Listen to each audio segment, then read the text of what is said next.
Bienvenido al día 65 de nuestro año bíblico. Hoy entramos en una etapa decisiva en la vida de David. El héroe que derrotó a Goliat en los capítulos pasados ya no está en el palacio. Comienza el tiempo de las cuevas, de la huida, las decisiones difíciles y las pruebas que moldearán su carácter antes de llegar al trono. Veremos momentos de miedo, actos de gran fe, traiciones dolorosas y una tragedia que marcará profundamente la vida de David. Y una de las decisiones más sorprendentes de todo el libro de Samuel. Porque una cosa es confiar en Dios cuando se vence a un gigante delante de todo Israel y otra muy distinta es confiar en Dios cuando nadie entiende lo que está ocurriendo y el futuro parece incierto. Así que prepara tu Biblia, toma lápiz y acompáñame en la lectura de los capítulos 21, 22, 23 y 24 del primer libro de Samuel.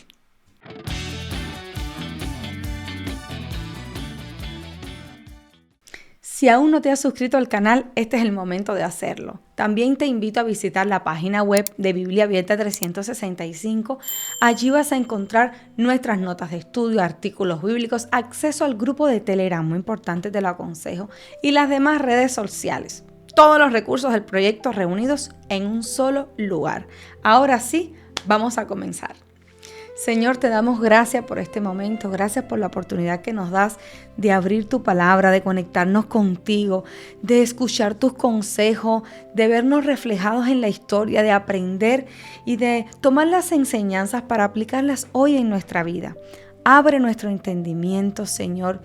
Permite que todo a nuestro alrededor se calme y que nosotros podamos concentrarnos y conectarnos con tu palabra. Habla nuestro corazón, acrecienta nuestra fe, perdona nuestros pecados y ayúdanos ahora a entender qué pasa en la vida de estos personajes. Y siempre, como siempre te digo, ayúdanos a sacar las enseñanzas para nuestra vida. En el nombre de Jesús, amén.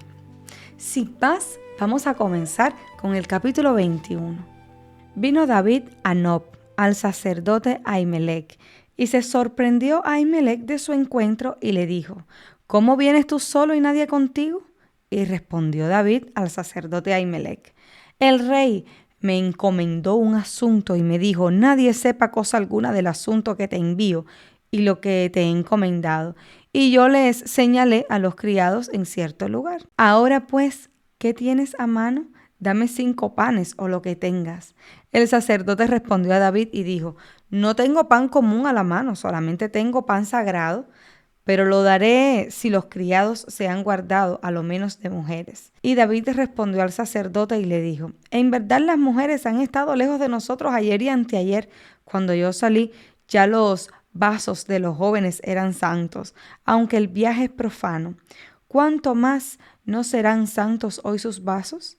Así el sacerdote le dio el pan sagrado, porque allí no había otro pan, sino los panes de la proposición, los cuales habían sido quitados de la presencia de Jehová para poner panes calientes el día que aquellos fueron quitados. Llega David a Nob, una ciudad sacerdotal situada probablemente a unos 3 o 4 kilómetros al norte de Jerusalén. Después de la destrucción de Silo, este lugar parece haberse convertido en uno de los principales centros religiosos de Israel. Ahimelech no recibe a David con tranquilidad, sino con cierto temor, porque es muy difícil, es muy extraño que un comandante ande solo. Bueno, eso nos dice cuánto había cambiado la situación política. Ver al héroe nacional viajando solo era algo extraño y era algo preocupante. Bueno, aquí aparece uno de los episodios que Jesús mismo mencionará siglos después en Mateo 12, del 3 al 4. Los panes de la proposición eran 12 panes colocados continuamente delante de Dios en el lugar santo y normalmente solo podían ser consumidos por los sacerdotes, según Levítico 24 de 5 al 9.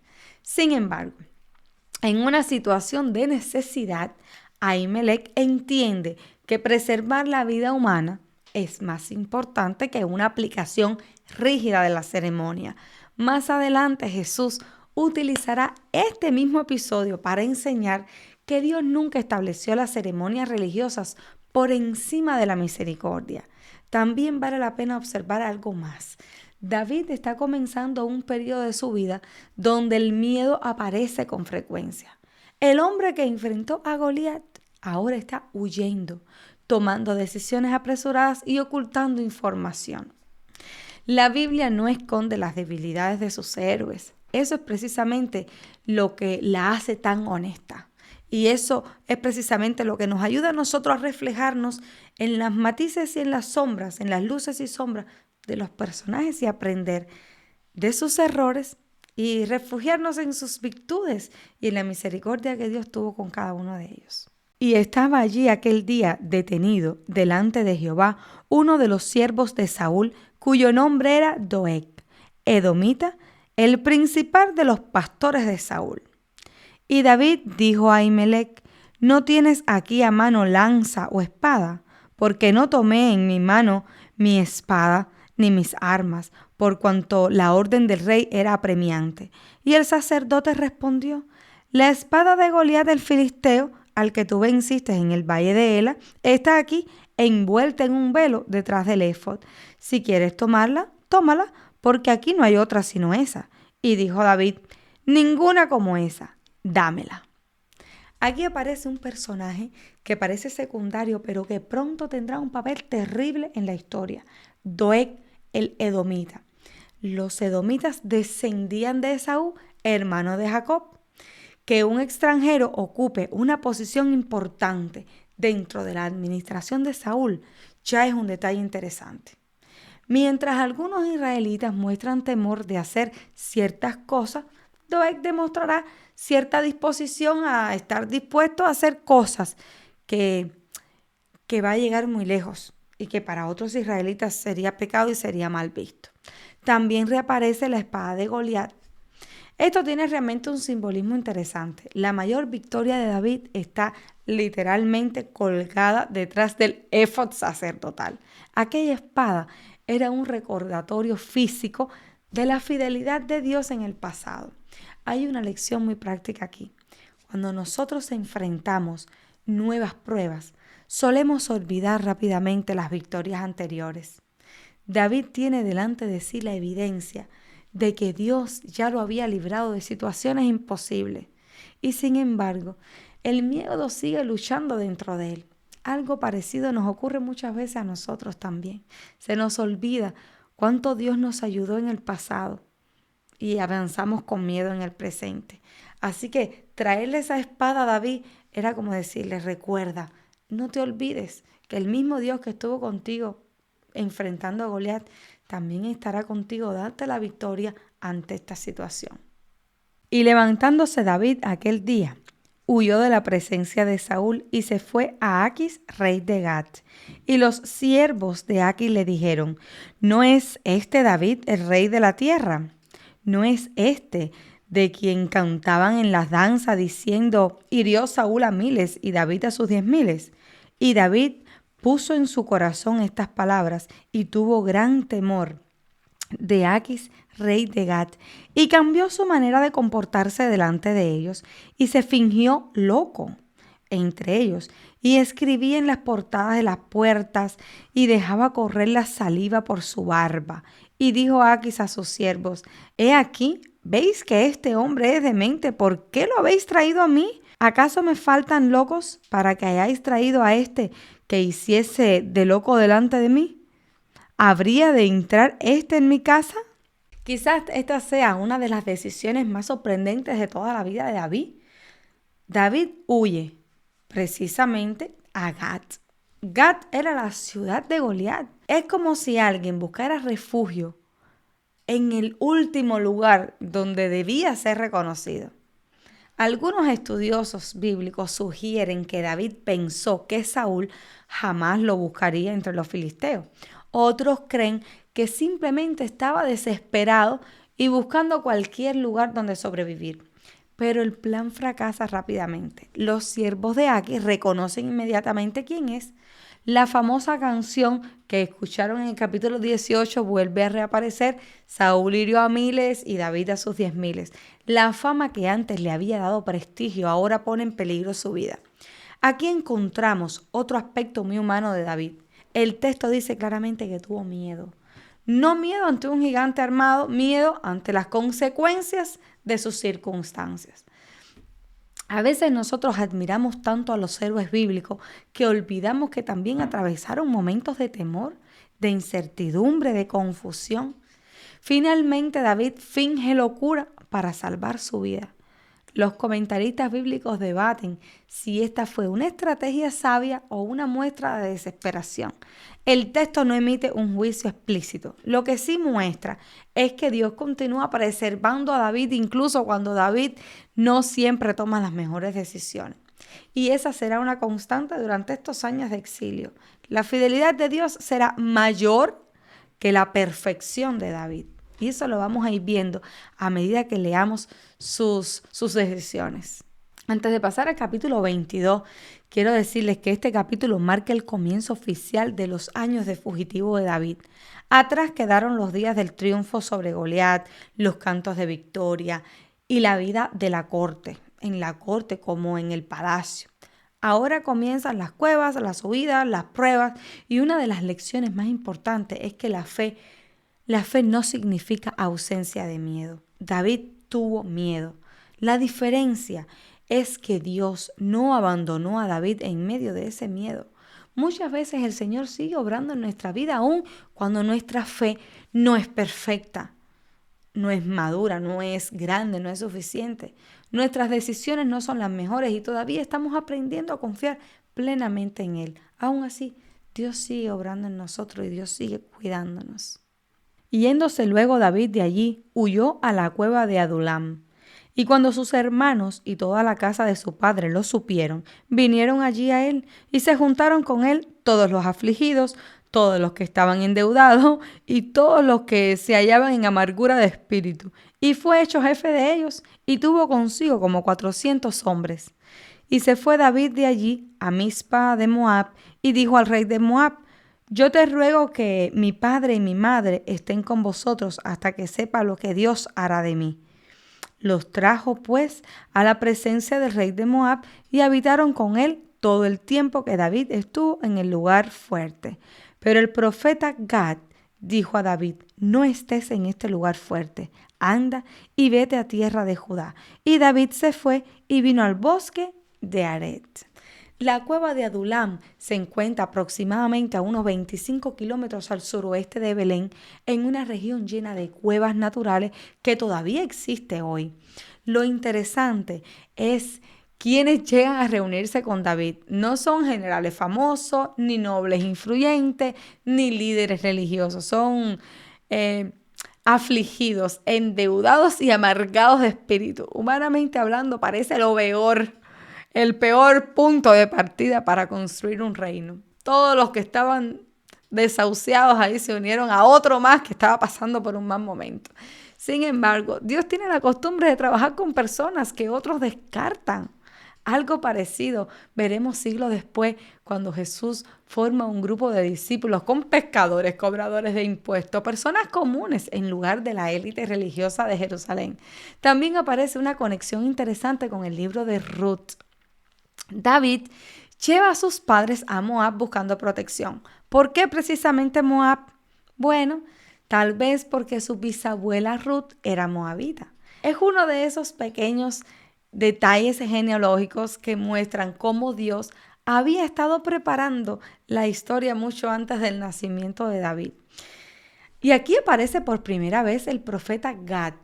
Más adelante se convertirá en una figura muy importante durante el reinado de David y participará en algunos de los episodios más conocidos de 2 de Samuel, pero ya llegaremos ahí. Oyó Saúl que se sabía de David y de los que estaban con él. Y Saúl estaba sentado en Gabá debajo de un tamarisco sobre un alto. Y tenía su lanza en su mano y todos sus siervos estaban alrededor de él. Y dijo Saúl a sus siervos que estaban alrededor de él: oíd ahora, hijos de Benjamín, os dará también a todos vosotros el hijo de Isaí tierras y viñas, y os hará a todos vosotros jefes de miles, de millares y jefes de centenas, para que todos vosotros hayáis conspirado contra mí, y no haya quien me descubra al oído, como mi hijo ha hecho alianza con el hijo de Isaí. ni alguno de vosotros que se duela de mí me descubra como mi hijo ha levantado a mi siervo contra mí para que me aceche, tal como lo hace hoy. Entonces Doeg edomita, que era el principal de los siervos de Saúl, respondió y dijo: Yo vi al hijo de Isaí que vino a Nob, a Ahimelech, hijo de Ahitob, el cual consultó por él a Jehová y le dio provisiones, y también le dio la espada de Goliat, el filisteo. Saúl aparece sentado bajo un tamarisco con una lanza en la mano. La imagen es muy simbólica. La lanza se ha convertido casi en una extensión de su personalidad. Cada vez que aparece Saúl en estos capítulos, la lanza parece acompañarlo. Mientras David reúne personas quebrantadas para protegerlas, Saúl reúne funcionarios para sospechar de ellos. Y aquí vemos cómo funciona el corazón consumido por los celos. Saúl está convencido de que todos conspiran contra él. La realidad es que David está huyendo para salvar la vida, pero la envidia y la paranoia terminan distorsionando la percepción de la realidad. Doeg aprovecha este momento para hablar. Y aquí encontramos algo importante. Lo que dice contiene hechos verdaderos, pero presentados de forma incompleta. No explica, por ejemplo, que Ahimelech ayudó a David porque creyó que seguía sirviendo al rey. De hecho, David llegó a Ahimelech mintiendo y le dijo que estaba siguiendo una orden del rey.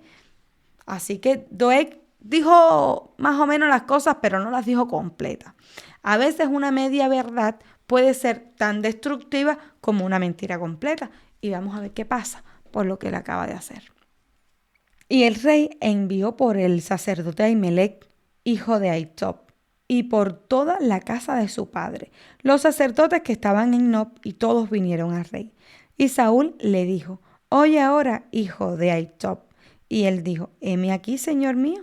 Y le dijo Saúl: ¿Por qué habéis conspirado contra mí, tú y el hijo de Isaí, cuando le diste pan y la espada, y consultaste por él a Dios para que se levantase contra mí y me acechase, como lo hace hoy día? Entonces Ahimelech respondió al rey y dijo: ¿Y quién entre todos tus siervos es tan fiel como David, yerno también del rey, que sirve a tus órdenes y es ilustre en tu casa? ¿He comenzado yo desde hoy a consultar por él a Dios? Lejos sea de mí. No culpe el rey de cosa alguna a su siervo, ni a toda la casa de mi padre, porque tu siervo ninguna cosa sabe de este asunto, grande ni pequeña. La defensa de Ahimelech es una de las más valientes del libro. Observa que no intenta manipular ni inventar excusas, él simplemente expone la verdad. David era el servidor más fiel de Saúl, capitán militar, además era el yerno de él. Desde la perspectiva del sacerdote, no existía ninguna razón para sospechar de él. Hay algo trágico aquí. Ahimelech está diciendo la verdad. Saúl probablemente sabe que está diciendo la verdad y aún así la sentencia está decidida. Cuando una persona permite que el pecado gobierne su corazón, llega un momento en el que deja de buscar la verdad y solo busca confirmar sus sospechas. Es como que ya no escucha nada, no escucha más nadie. Y el rey dijo: Sin duda morirás, Ahimelech, tú y toda la casa de tu padre. Entonces dijo el rey a la gente de su guardia que estaba alrededor de él: Volveos y matad a los sacerdotes de Jehová, porque también la mano de ellos está con David, pues sabiendo ellos que huía no me lo descubrieron. Pero los siervos del rey no quisieron extender sus manos para matar a los sacerdotes de Jehová. Entonces dijo el rey a Doeg: Vuelve tú y arremete contra los sacerdotes. Y se volvió Doeg el edomita y acometió a los sacerdotes y mató en aquel día a 85 varones que vestían éfod de lino. Esto está impactante. Y a Nob, ciudad de los sacerdotes, hirió a filo de espada, así a hombres como a mujeres, niños, hasta los de pecho, bueyes, asnos y ovejas, todo lo hirió a filo de espada. Este es uno de los capítulos más oscuros de todo el primer libro de Samuel. Esta escena que acabamos de ver aquí me recordó el libro de los jueces. 85 sacerdotes son ejecutados. Y no solamente ellos, también son destruidas las mujeres, los niños, los bebés, los animales de Nob. Muchos comentaristas bíblicos observan que aquí hay una ironía dolorosa. En el primer libro de Samuel, pero en el capítulo 15, Saúl se negó a ejecutar completamente el juicio contra Amalek, el rey pagano, cuando Dios se lo ordenó. Ahora destruye completamente una ciudad sacerdotal que Dios jamás le mandó a destruir. La obediencia parcial termina produciendo una desobediencia total. También es significativo que los guardias israelitas se niegan a participar en esto. Ellos todavía reconocen ciertos límites morales, pero Doeg, en cambio, los cruza sin vacilar. Como edomita descendiente de Esaú, aparece como un instrumento de una de las peores matanzas registradas durante el reinado de Saúl. Y algo más, esta tragedia también está conectada con la profecía pronunciada décadas antes contra la casa de Elí en 1 Samuel 2. Ahimelech pertenecía precisamente a esa línea sacerdotal, descendiente de Elí. No todo se cumple aquí, pero vemos avanzando el juicio que Dios había anunciado muchos años antes. Pero uno de los hijos de Ahimelech, hijo de Ahitob, que se llamaba Abiatar, escapó y huyó tras David. Y Abiatar dio aviso a David de cómo Saúl había dado muerte a los sacerdotes de Jehová. Y dijo David a Abiatar: yo sabía que estando allí aquel día Doeg el edomita, él lo había de hacer saber a Saúl. Y he ocasionado la muerte de todas las personas de la casa de tu padre. Quédate conmigo, no temas. Quien buscare mi vida, buscará también la tuya, pues conmigo estarás a salvo. Entre toda esta destrucción, escapa un solo sacerdote, Abiatar, y su escape será decisivo para el futuro. Desde este momento, Abiatar acompañará a David durante años y se convertirá en una de las figuras sacerdotales más importantes de su reino. La reacción de David es noble. No busca justificarse. De hecho, no culpa a otros. Reconoce su parte de responsabilidad. Había visto a Doeg en Nob y sospechó que algo malo podría ocurrir. Él dijo: este hombre va a contar todo. La Biblia no presenta a David como perfecto, presenta a un hombre capaz de reconocer sus errores. Ahí está el gane de David en su historia, que él siempre reconoció cuando se equivocó. Este capítulo 22 termina con una de las frases más profundas, una frase profundamente conmovedora: conmigo estarás a salvo. Mientras Saúl destruye sacerdotes, David los está protegiendo. Mientras Saúl gobierna mediante miedo, David comienza a gobernar mediante protección. El contraste entre ambos reyes es cada vez más evidente. Este capítulo nos muestra hasta dónde puede descender una persona cuando permite que los celos, el orgullo, la envidia, la rebelión gobiernen su corazón. Saúl comenzó siendo humilde. Era un rey humilde, un rey perfectamente con todas las cualidades para ser un rey espectacular. Ahora ordena la muerte de sacerdotes inocentes. El pecado rara vez destruye una vida de golpe. Normalmente lo hace poco a poco. También vemos algo hermoso. En medio de esta tragedia, Dios preserva a Abiatar. Incluso en los momentos más oscuros, el Señor sigue preservando personas y cumpliendo sus propósitos. Quizás una de las lecciones más importantes es esta: la verdadera autoridad no se demuestra por la capacidad de destruir, sino por la capacidad de proteger. Mientras Saúl usa su poder para herir, David empieza a usarlo para cuidar a los demás. Ahí comienza a verse la diferencia entre el rey que Israel escogió y el rey que Dios escogió. Aquí vemos la diferencia entre el rey que lleva la corona puesta y el rey ungido que aún no está en el trono. Dieron aviso a David diciendo: he aquí que los filisteos combaten a Keila y roban las eras. Y David consultó a Jehová diciendo: ¿iré a atacar a estos filisteos? Y Jehová respondió a David: ve, ataca a los filisteos y libra a Keila. Pero los que estaban con David le dijeron: he aquí que nosotros aquí en Judá estamos con miedo. ¿Cuánto más si fuéramos a Keila contra el ejército de los filisteos?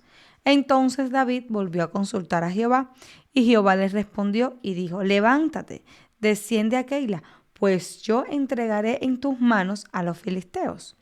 Fue pues David con sus hombres a Keila y peleó contra los filisteos. Se llevó sus ganados y les causó una gran derrota y libró David a los de Keila. Lo primero que llama la atención es que David, siendo un fugitivo perseguido por el rey, sigue procurando el bienestar de Israel. Keila era una ciudad fortificada ubicada aproximadamente a 24 kilómetros al suroeste de Belén. Los filisteos estaban atacando las eras, es decir, los lugares donde se trillaba y donde se almacenaba el trigo. En otras palabras, estaban atacando la economía y el alimento de la población. Lo interesante es que David consulta a Dios antes de actuar. Y cuando sus hombres expresan que tienen miedo, vuelve a consultar. Esto marca una diferencia importante con Saúl. Mientras Saúl se vuelve cada vez más impulsivo y actúa según sus emociones, David aprende a depender de la dirección divina.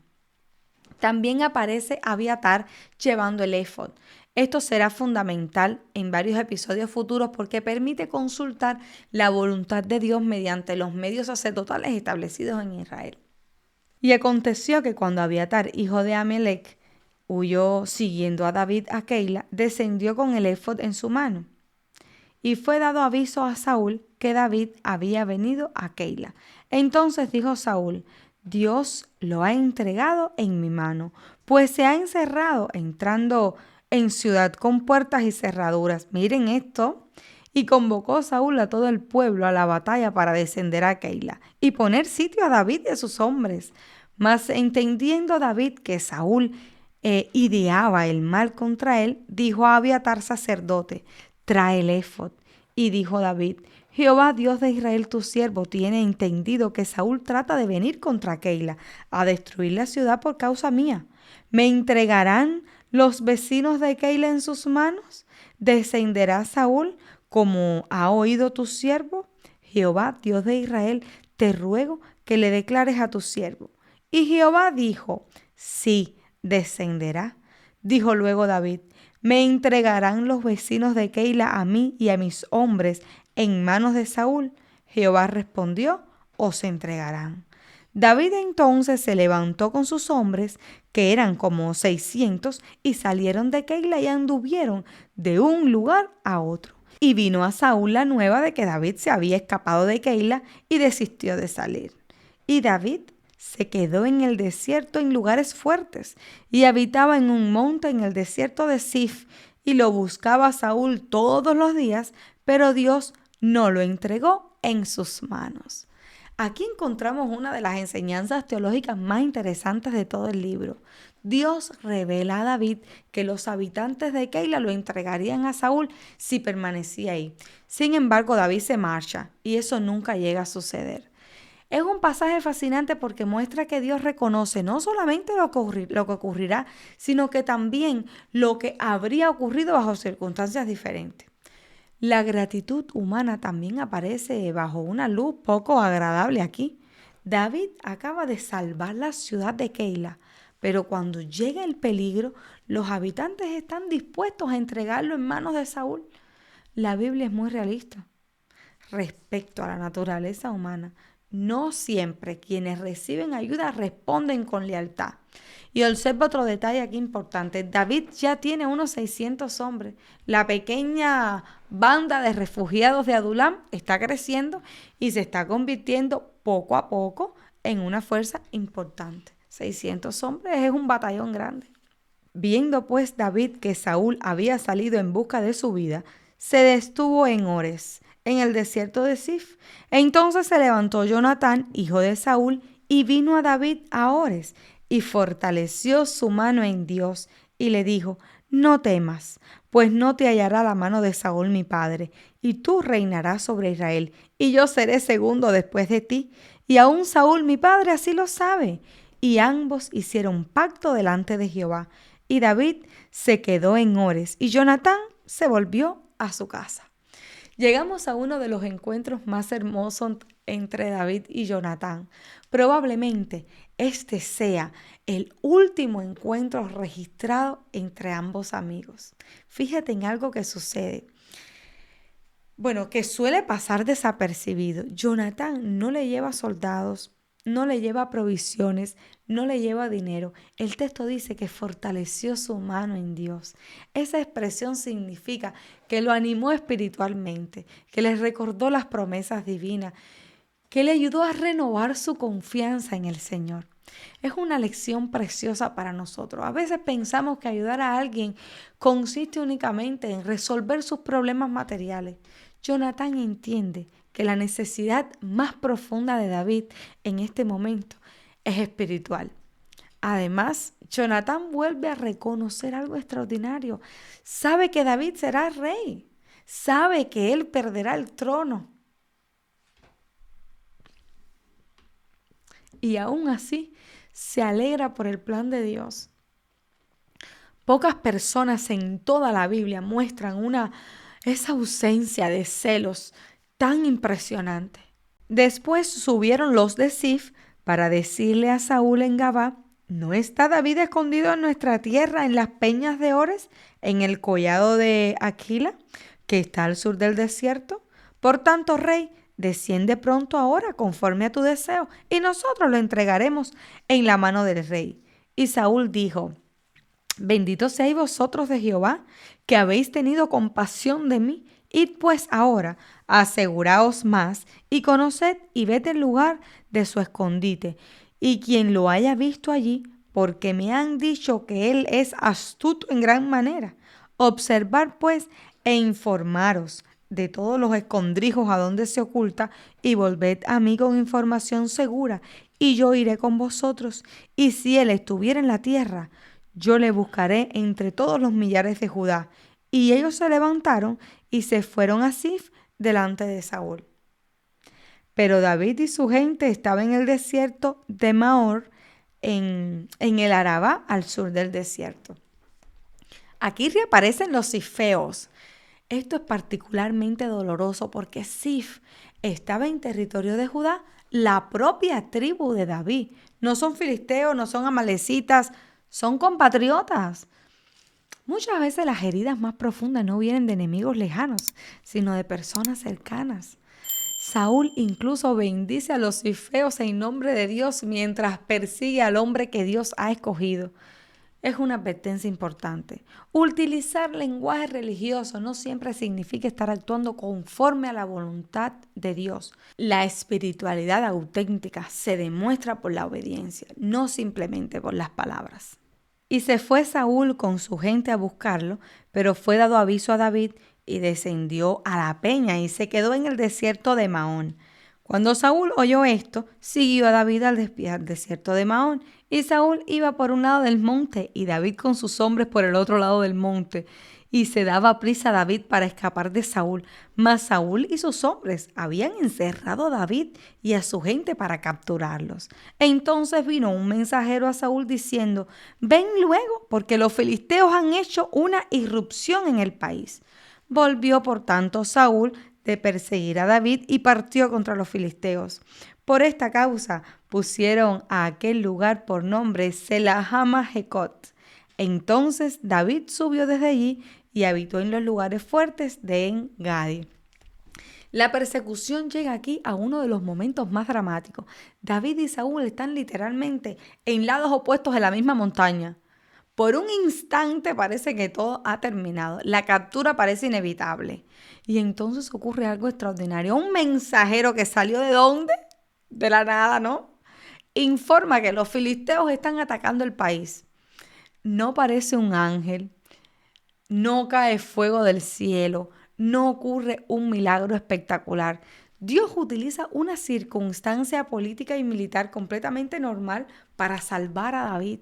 Esta es una de las formas más frecuentes en las que actúa la providencia divina en la Biblia. Muchas veces esperamos intervenciones extraordinarias. Olvidamos que Dios también gobierna entre los acontecimientos cotidianos.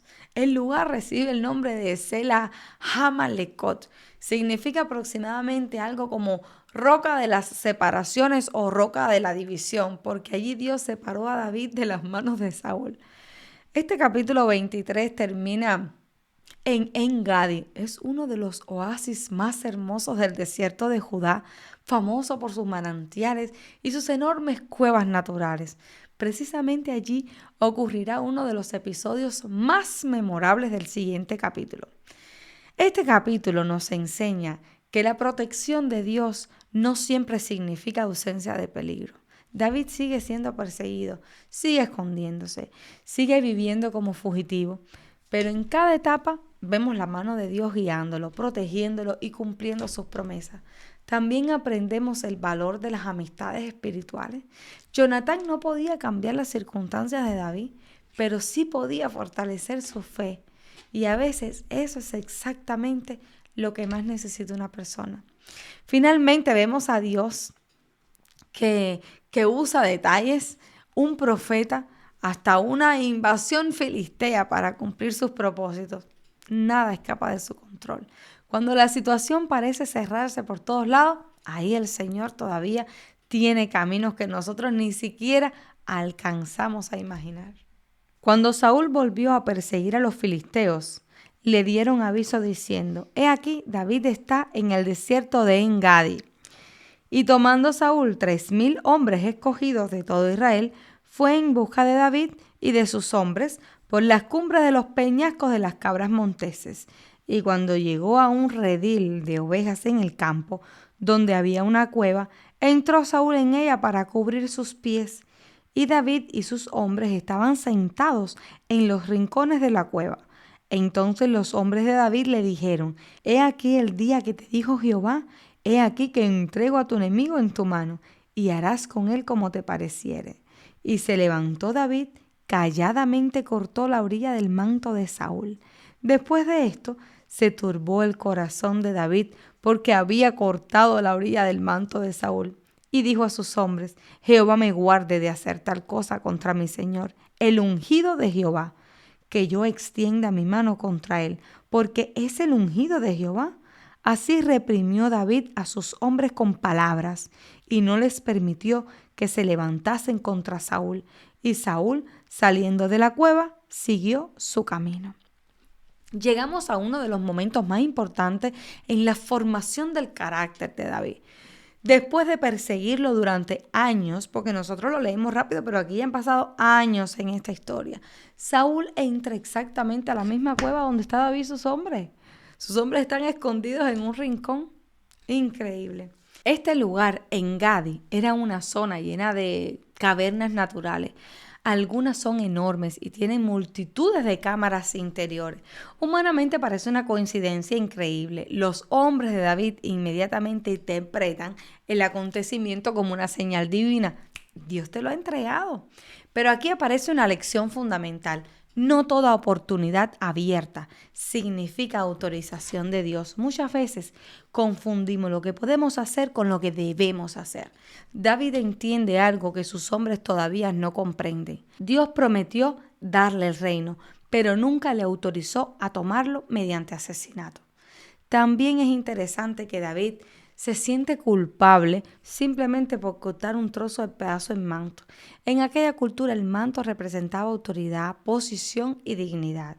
Algunos comentaristas sugieren que incluso ese pequeño gesto le pareció una falta de respeto hacia la autoridad que Dios todavía permitía ocupar a Saúl.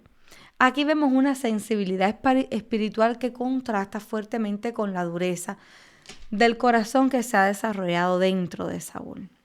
También David se levantó después y saliendo de la cueva dio voces detrás de Saúl diciendo: «Mi señor el rey».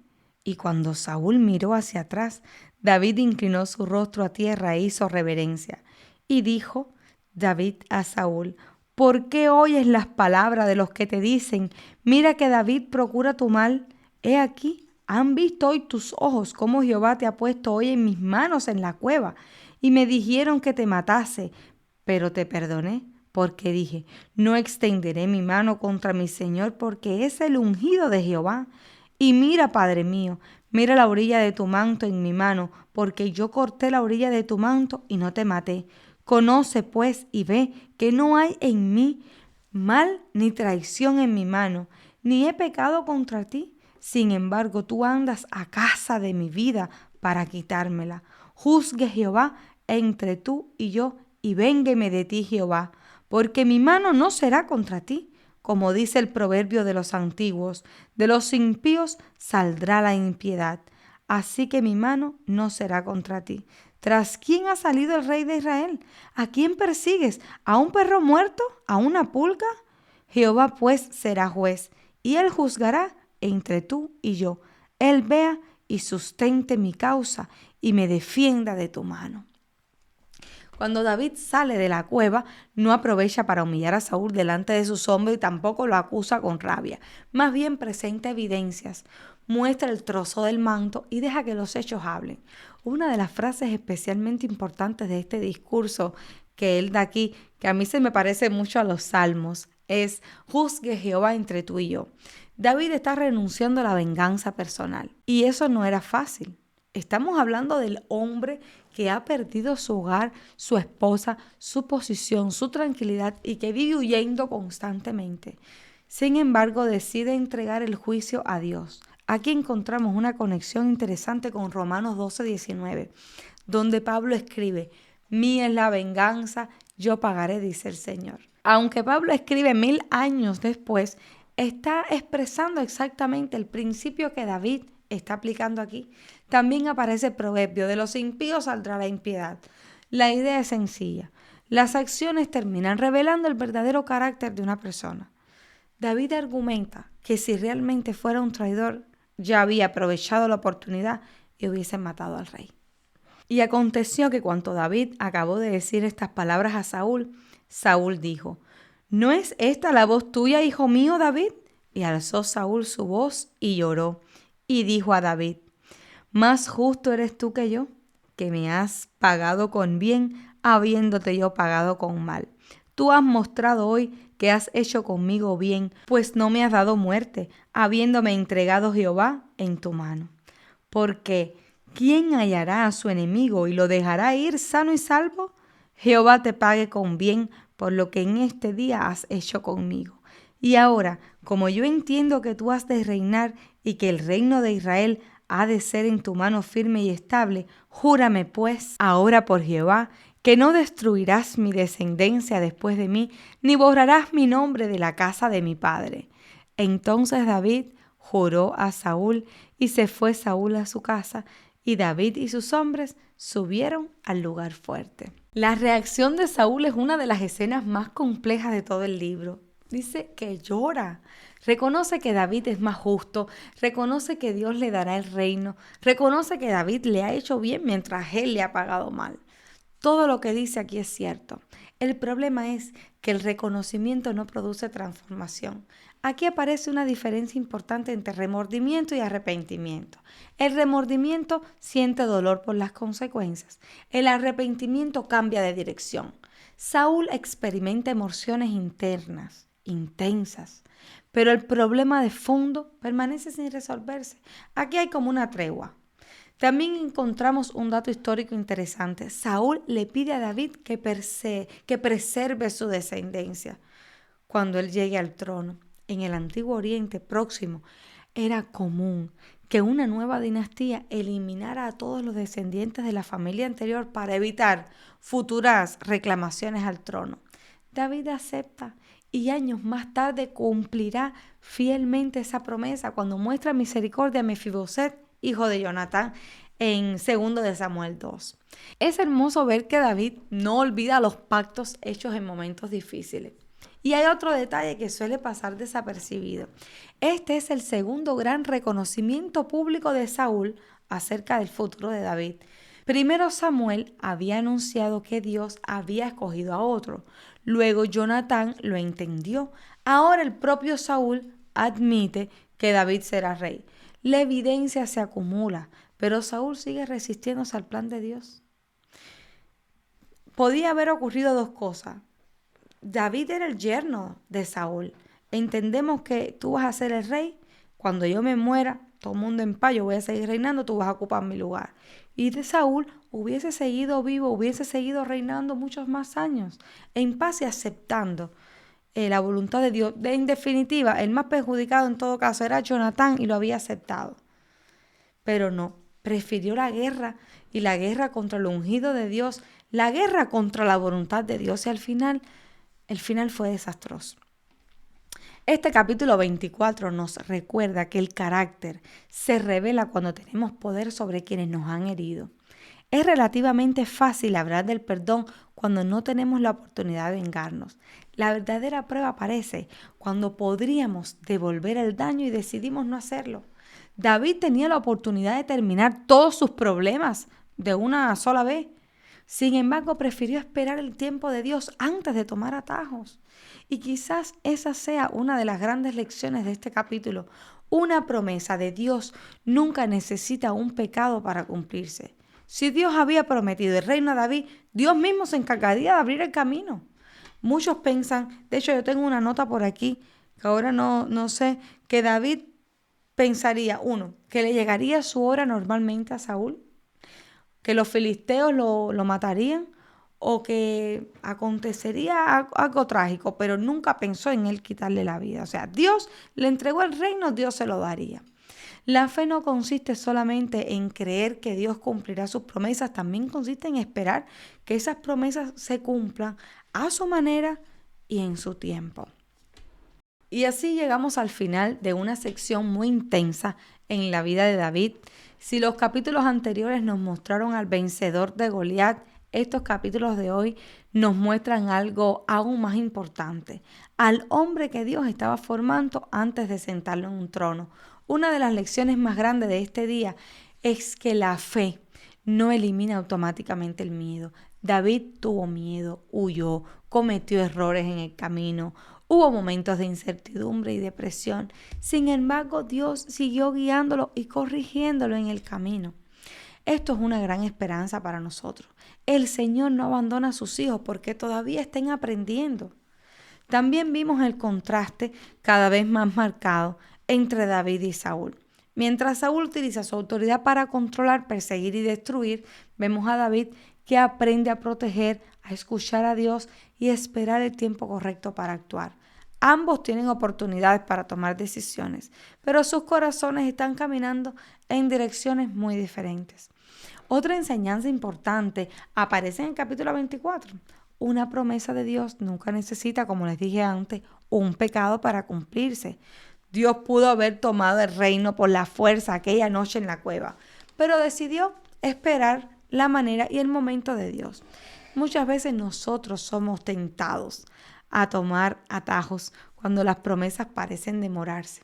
Finalmente vimos el valor de las promesas que Dios pone a nuestro lado. Abiatar, Jonatán, Gad, otros personajes que aparecen en momentos claves para fortalecer, para orientar y para acompañar a David. Nadie fue llamado a caminar completamente solo en esta vida. Antes de despedirnos, me gustaría dejarte 2 preguntas para reflexionar y que compartas en los comentarios. ¿Qué enseñanza de estos capítulos llamó más tu atención y por qué? ¿Te resulta más difícil confiar en Dios cuando el problema aparece o cuando la respuesta parece tardar demasiado? Me encantaría leer tus comentarios. Si este estudio ha sido de bendición para ti, recuerda suscribirte al canal, deja un like y comparte el video con otras personas. También recuerda visitar la web, ahí vas a encontrar el link del canal en Telegram y también de TikTok. Y me puedes escribir al privado por un correo. Sin más, vamos a orar para despedirnos. Señor, te doy gracias por este momento, por la lectura de hoy. Gracias por mostrarnos las luces y las sombras de estos personajes. Así nosotros podemos identificar nuestro corazón hacia dónde se está moviendo. Así podemos reflejarnos en las historias de ellos y corregir nuestro camino. Señor, ayúdanos a ser como Jonatán, a ser ese personaje que no le importa quitarse el saco y dárselo a otro, que no le importa quitarse su corona y dárselo a otro siempre que sea en tu voluntad, a tener ese corazón tan lindo, tan sincero y tan despejado de celos, de envidia. Señor, danos la fe de seguir adelante, aún en momentos difíciles, aún estemos en cuevas y en momentos de oscuridad. Ayúdanos a esperar en tus tiempos y a no tomar venganza por nuestra mano. Perdona nuestros pecados y acompáñanos. Bendice a cada persona que esté viendo este video. Bendice su vida, su alma. Señor, y que se conecten contigo, que tengan una relación real contigo, Señor. En el nombre de Jesús, amén. Nos vemos en el próximo video.